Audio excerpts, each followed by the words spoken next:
Hello, my dear friends. Welcome. My name is Rabbi Resnick. I'm the rabbi of Congregation Brothers of Joseph here in Norwich, Connecticut.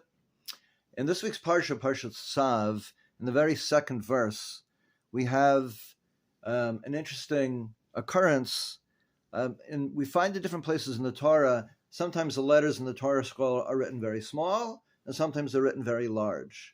So in the second week, in the second pasuk, the second verse in this week's parsha, it says this is the burnt offering. Hia ola al mokda al mizbeach.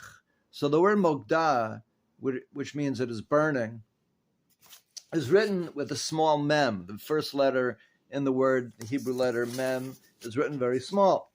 As you can see here, I wrote out the word. Later on in the Torah, in the last book of the Torah, it says, Tamim tiya im Hashem elakacha. You should be pure and sincere with Hashem your God. And in the word tamim, so the taf is written very large. So in this week's parsha, we have a small mem, and towards the end of the Torah, we have a large taf. So Rabbi Menachem Mendel of Katz, the Katzker Rebbe, a great Hasidic Rebbe, pointed out that these two letters correspond one to another. And the lesson that he derives from this is as follows.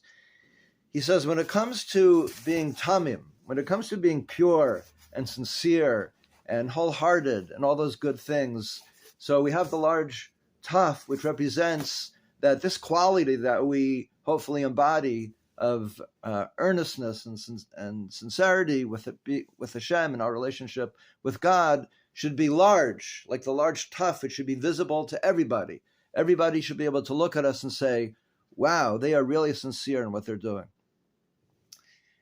However, when it comes to mogda al mizbeach, burning on mizbeach, eish al mizbeach tukad bo, there's a burning fire on the mizbeach. So the the Katzker Rebbe explains this to mean that when it comes to doing a mitzvah or learning Torah, so then we look at the small mem of mogda.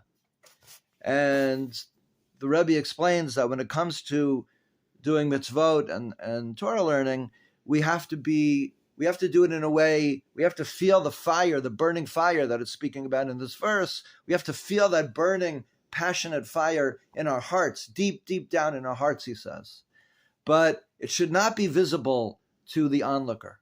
It should be something personal and intimate and deep down in our hearts. And that's why we have the small mem, to remind us that that burning fire, that passion that we hopefully have, is something very intimate and personal.